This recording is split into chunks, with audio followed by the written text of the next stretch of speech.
Listen to me.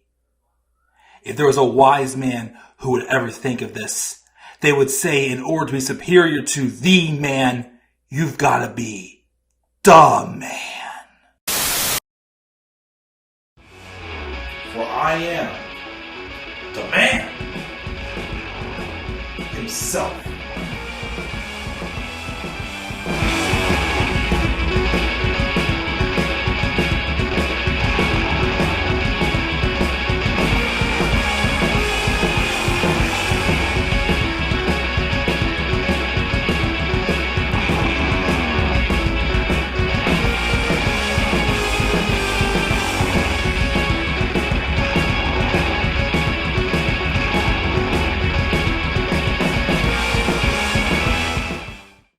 Hey, what do you do?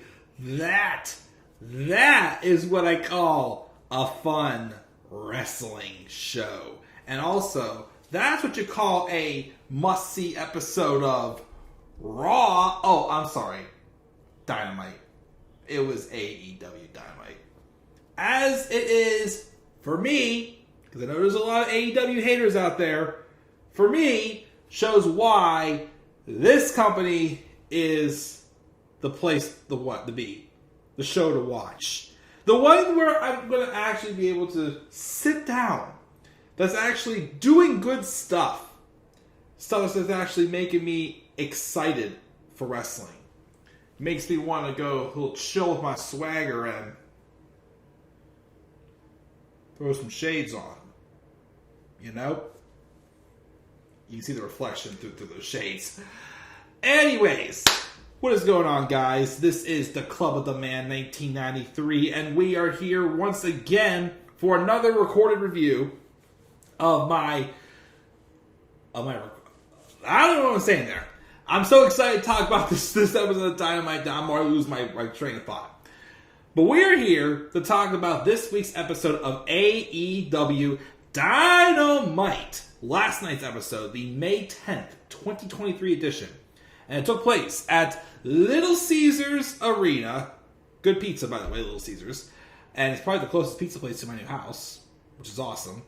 In Detroit, Michigan. Personally, this was definitely one of my favorite episodes of Dynamite. Again, I really enjoyed, for the first time in a little bit, maybe since last year's Double or Nothing, maybe.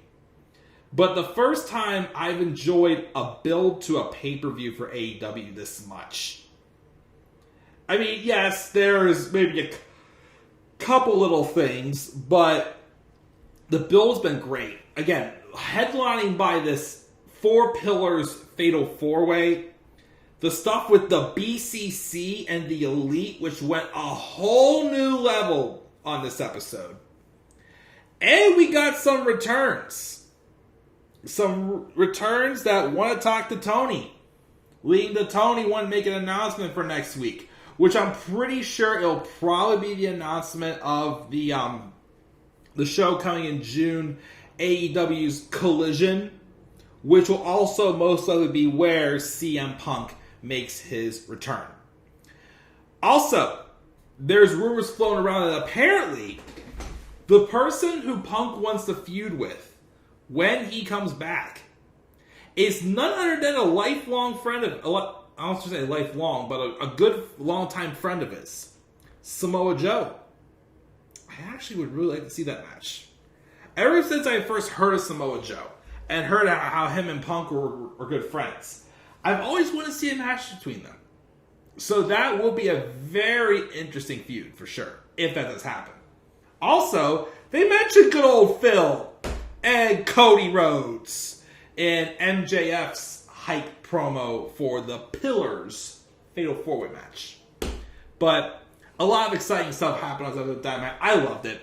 Again, a couple little things I'll nitpick at a little bit, but this was fun. Again, when you watch like episodes of Raw and SmackDown, you smell Vince McMahon. And then you watch Dynamite. The actual must-see show, not Raw like it was hyped up for this week. It was like a must-see show. Didn't happen. But I really enjoyed it. I personally really enjoyed this episode of Dynamite. And hopefully you did too. If not, it's okay. This may not just be for you. But you don't have to be. And again, here's what I'm going to say, too. It bothers me, these AEW haters, who literally just look for this. Like they're watching AEW like a hawk to find something wrong. It's like the story behind Vince McMahon saying that, oh, Rusev Day is not over. They're just making fun of him. And whenever they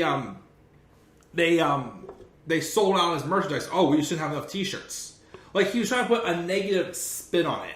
Why does, when AEW is doing good, everybody has to put a negative spin on it? Oh, it's scammers buying these tickets. Oh, AEW is just hoarding all the ex-WWE guys. And first off, again, what is wrong with AEW succeeding? And second off, would you rather see these guys in WWE and not get any TV time or, get any sort of recognition and just be, nobodies than to be over in AEW actually doing something? Like, again, I just don't get it. I don't get it. I really don't. But, again, that's them, not me. I'm here to talk about what I liked about this episode of Dynamite. So let's roll in and let's talk about it.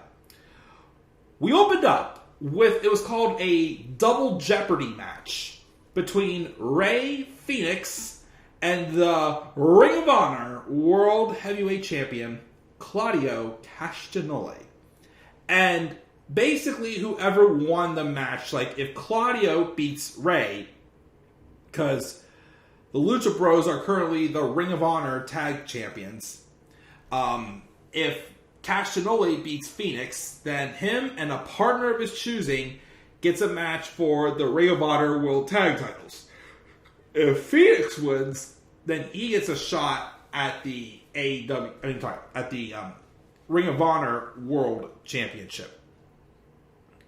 And the match, of course, was flawless, fast-paced, gave them a lot of time, but just a lot of really nice spots in this match, as you would expect.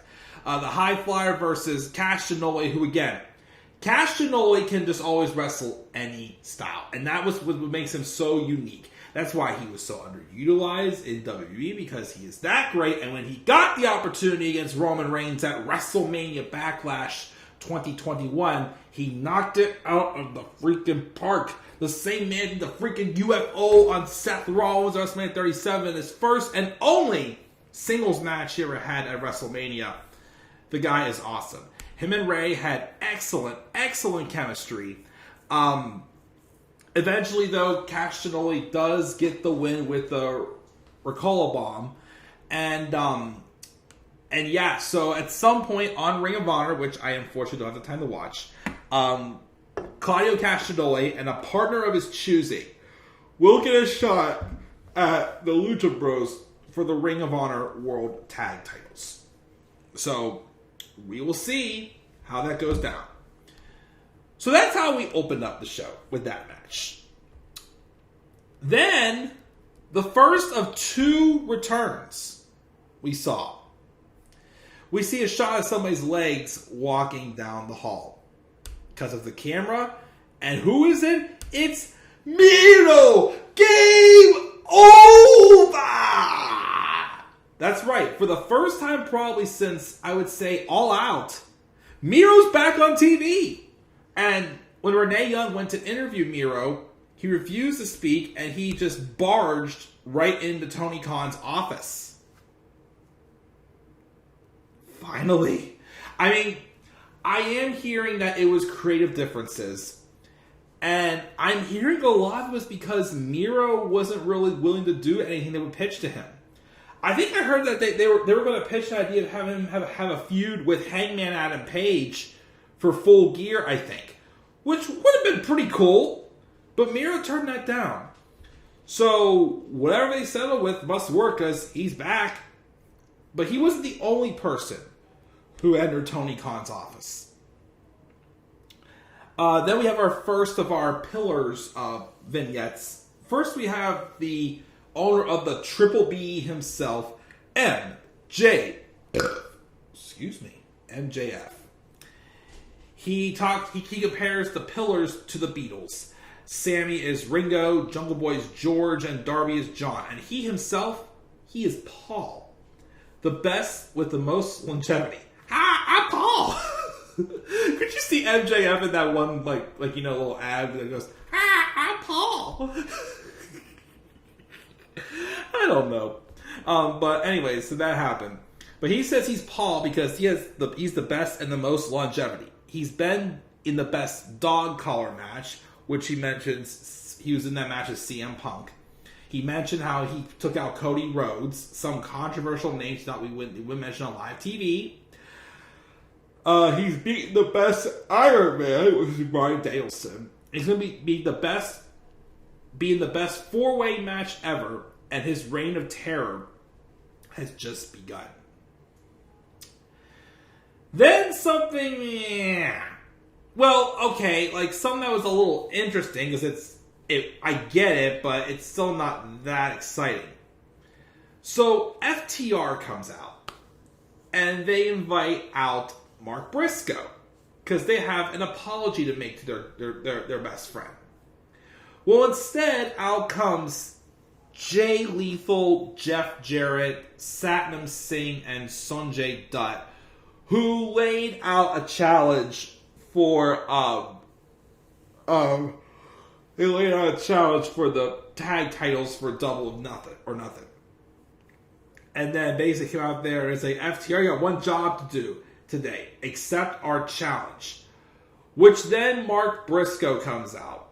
And I think originally Dax Harwood said, we will accept your challenge under one condition.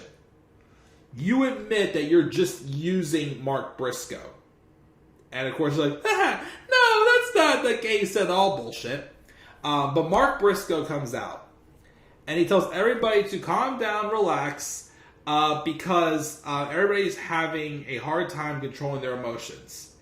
He had just talked to Tony Khan. And the match with the tag titles is official at Double or Nothing between FTR and then Jeff Jarrett and Jay Lethal. Which again, I still don't get for the life of me. Why are they heavily pushing Jeff Jarrett?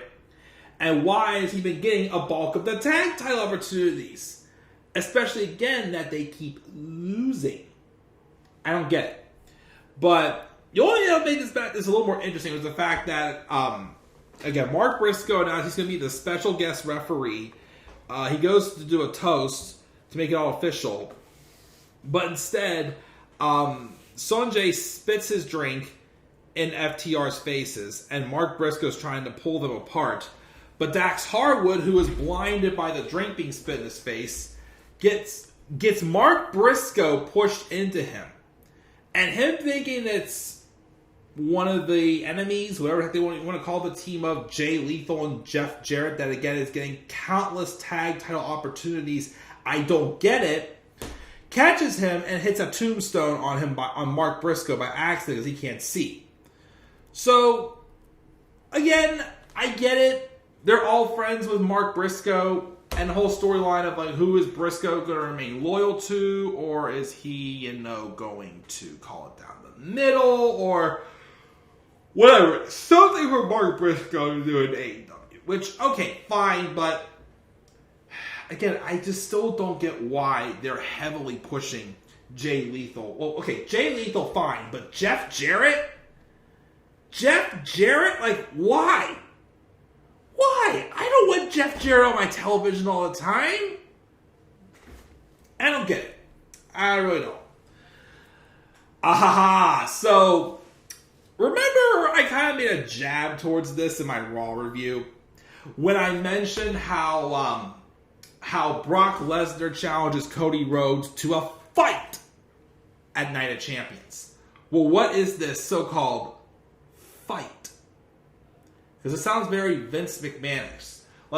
Vince McMahonish. Like I said, too, when I hear them say, I want to fight, I keep thinking back again to, they had this one segment on Raw in 2015 where Roman Reigns said, well, I'm not going to challenge you to a match. I want to challenge you to a fight. When he was dealing with Bray Wyatt. And there was no referee. It just got in the ring again. And it just looked like two kids meet up on the playground saying that I want to fight. I want to fight you. And then basically it was just dumb. So that's why I keep thinking of fight. Well, we had a little more elaborate on the fight in this segment. Because Chris Jericho is being interviewed backstage. He's taking issues with everyone being so happy that Adam Cole got the best of him last week. And Cole, he claims, has created an unsafe working environment. And he's a coward. So Jericho got a court order. The court order of Jericho. Legalize it, man! As I should say it for all time's sake. And he says that they can't be in the building at the same time. Well, then rolls up Adam Cole's good old buddy, Roderick Strong. He says Cole is his best friend. And Cole ain't no coward. And newsflash, I'm not banned from the building. So, I want to fight you. I want to fight. And he says fight. I'm thinking, okay, what do you mean he wants to fight? In a Falls Count Anywhere match. Okay, that's a fight. Jericho accepts and he says, you'll find my army behind me. He's like, no worries. I can make that happen. But Roddy's like, I was prepared for that because I got a court order myself. The JAS are also banned from the building next week. Ooh. That'll probably main event next week's episode of Dynamite. That is an exciting match. Chris Jericho and Roderick Strong in a Falls Count Anywhere match. Oh, that's a pay-per-view match right there. I'm excited to see that. And then we had Thunder Rosa outside Tony Khan's office again, waiting for Miro to come out. But instead, we got another return, and it's Thunder Rosa. She says like a word or two, and she then steps into Tony Khan's office. And then after the commercial, first we got the hype reel for Sammy Guevara, and then we have Tony Khan appearing saying that we've had a great show tonight. And in addition to everything else, there are stars in the back lined up looking for opportunities. And it's clearer than ever that AEW can produce more great content every week. And I'll have a huge announcement for you guys next week. So another huge announcement from Tony Khan. And again, I'm pretty sure based off the teases, based off of how we have Miro and Thunder Rosa coming back. I heard apparently Andrade El Idolo posted a teaser on Twitter with him putting his suit back on, so he could be coming back soon. Punk is supposed to be coming back next month. Like, I'm pretty sure next week's announcement will be AEW Collision. So again, we will see. Like I said, I doubt I'll be able to keep up with Collision. It's going to be tough because, again, it's on a Saturday, and like, who wants to stay home to watch wrestling all the time on a Saturday? Like, don't get me wrong, love wrestling, but Saturdays, I want to be able to do, like, anything. See friends, go somewhere special, spend time with family. All sorts of great things. But, I don't know if I'll be able to keep up with Collision, but we'll see what happens. We then have an AEW International title match with Orange Cassidy and Daniel Garcia, and there was a fun back and forth match. Orange Cassidy does get the win. Again, I'm still waiting for like a character development though from Daniel Garcia, because like I keep saying, I got behind him when he was in the midst of this thing where he was, the you're a wrestler, you're a sports entertainer thing, and then again, ever since he's turned on Bryan Danielson, it's just like I don't see it again anymore. Like before I did, but now I don't. But wrestling-wise, he's great. He had a great match with Orange, and Orange won the match, retaining with a seatbelt pin to get the victory. We get a video package of dueling promos with Team DMD and the Outcasts, and I guess next week again we're getting a match with 6-woman tag match. It's Team DMD, which is going to be Britt Baker, Jamie Hayter, and Hikaru Shida versus the Outcasts, Saraya, Ruby Soho, and Toni Storm. Hopefully, we'll get another team member next week, because we are getting close to the pay-per-view. And again, I keep saying this, like, I know there's something good to this, but it's taking a while for this to continue to get into the next gear. Like, I woke up for this whenever Ruby turned heel and joined the Outcasts at Revolution, but it's like the pace is dragged a little bit. So we'll see what happens next week. So I'm pretty sure we're going to set up for some sort of a match at Double or Nothing, I feel. We also have Christian Cage and Luchasaurus come out, and Christian Cage basically makes himself number one contender while the crowd's chanting Edge is better at him. I thought we were going to be getting Wardlow and Luchasaurus, but I guess we're getting Wardlow and Christian Cage instead. So basically he challenges Wardlow to that match. We'll see if he accepts. We get the hype reel for Darby Allin. And then we got, I'm pretty sure the hype was probably from stuff with Rampage, but we have a no DQ match with Anna Jay and Julia Hart, and I thought it was pretty solid. Anna Jay seems somebody who's the weapons match, like street fights and whatnot, are kind of starting to be her specialty. Because like every time I see her have like a match with like her and Ty tagging in the street fight or whatnot, everything, she really seems like she knows what she's doing. So I wouldn't mind maybe Anna Jay something being like the Queen of Death match or something. Because she really seemed like she really seems like, it seems like this type of a match is her niche, in my opinion. So hopefully we'll see more of that. Renee Paquette then interviews best friends backstage as Trent, Chuck Taylor, and Bandito, will call themselves the Best Amigos, are getting ready for their Trios Tag Title Open House match against the House of Black. They have a little thing there, and they have the match. This match was okay. I don't know, though. I guess they hyped it up with all these like additional rules, calling it like the first ever open house match. I think it was like 20-minute counts outside the ring and a couple other little twists to the stipulations. It sounded very promising, but it was something I felt they should have saved for the pay-per-view, because this felt short and a little bit of a letdown. I mean, like the brief action we got was fine, but I don't know, I guess it was hyped up like a big deal match just for it to kind of not be so much of a big deal, But it was still decent. House of Black do retain. And again, they're supposed to be going for have a match with the Acclaimed and Billy Gunn at Double or Nothing. We'll see how that goes. Afterwards, though, backstage, while Orange Cassidy was watching, we see Kyle Fletcher attacking backstage. They'll have a match on Rampage. Don't know much about Kyle Fletcher, but who knows? We had the hype reel for Jungle Boy. And then we're also getting hype that we're going to be getting Ricky Starks versus Jay White next week. Thought they'd save that for pay-per-view, but we're getting it next week. And then the cage lowers, and then we get ready for the main event match. The main event was Kenny, by God, Omega versus Chad Moxley in a steel cage match. This is the fourth singles match these guys have had in AEW. The first one, which didn't count because it was unsanctioned, was at the Lights Out match at Full Gear 2019. Still say that was their best match. They also had a match at Winter is Coming 2020, where Kenny beat Moxley for the title.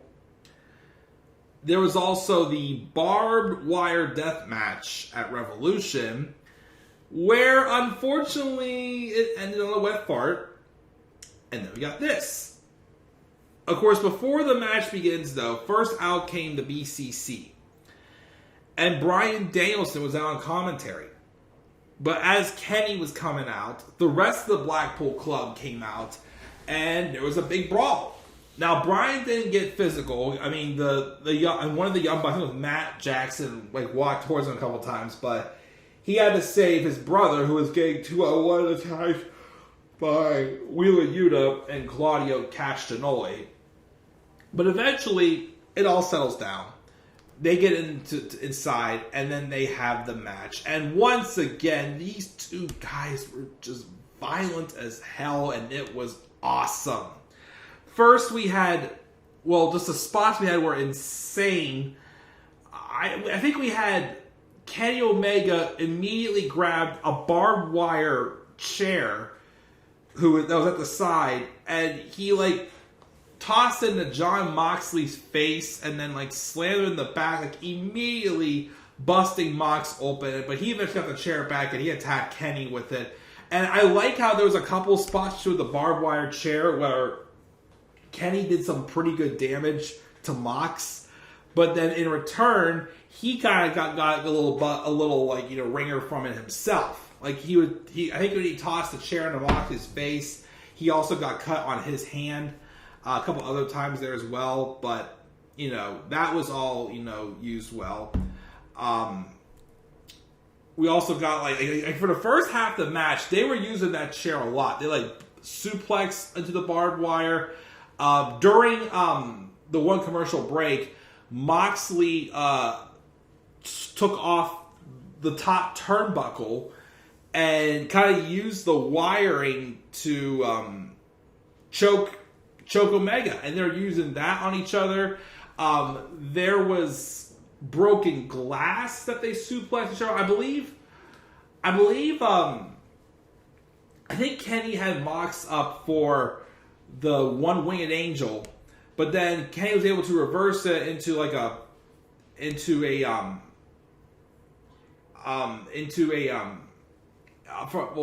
Moxley was able to reverse to a sleeper hold, but then Omega was able to drop Moxley onto the broken glass and a senton to counter to a sleeper. But Moxley powered up and grabs a hold right back for the sleeper hold.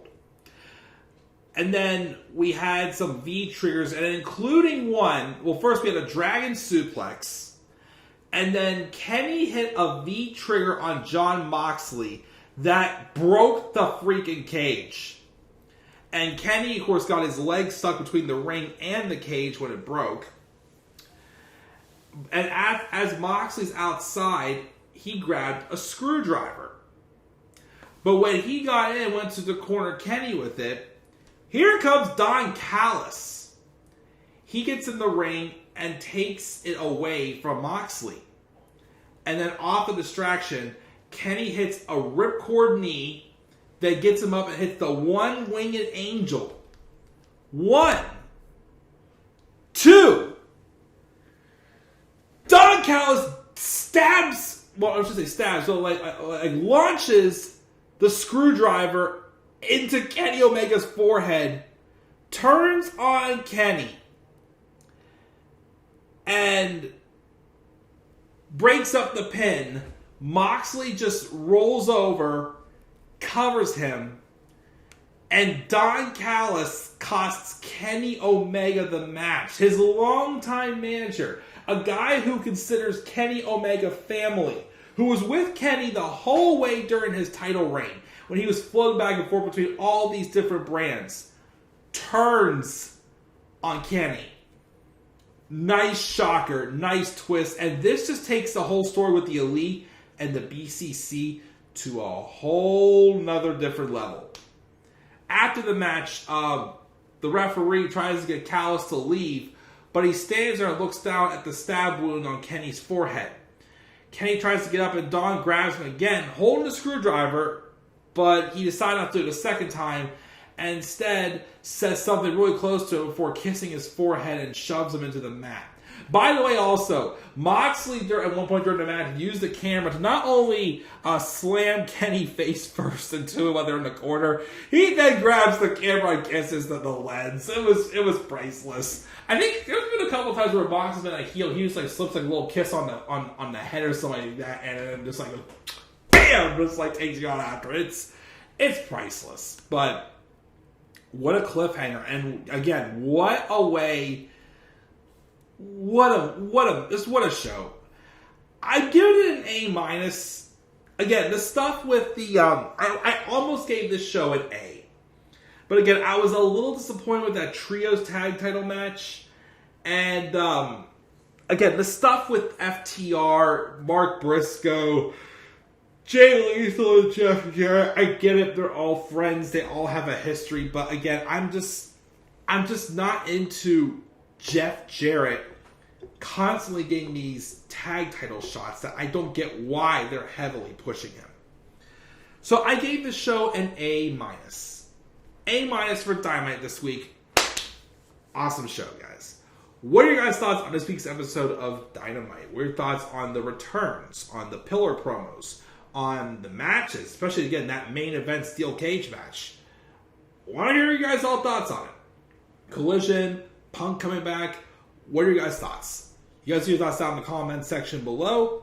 And be sure, as always, to slap a like on the video and subscribe. More content on my channel. Follow me on Twitter at the Club of the Man 93. Be sure also to follow me on TikTok at the Club of the Man 1993 and Instagram at the Club of the Man 1993. And before anybody goes anywhere, just 1 second. Again, tonight, I did my Raw review and AEW review at the same time. I was on Team Raw tonight. My scarf's fallen off. Shoot. Oops. Accidentally rolled on it with the chair. Oopsie. Sorry about that. So the next time I'm up here recording, I will be on Team SmackDown. This is my SmackDown shirt, baby. Looks great. Like I said in my Raw review, I do like these shirts. The colors were a little bit darker than I thought they would be, but they're still great.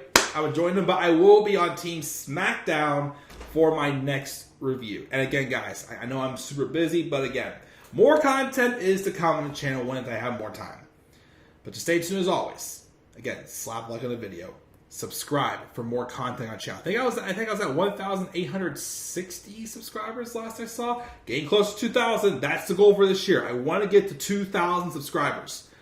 So get there. And then follow me on Twitter at the Club of the Man 93. I think I've got a couple more followers on Twitter.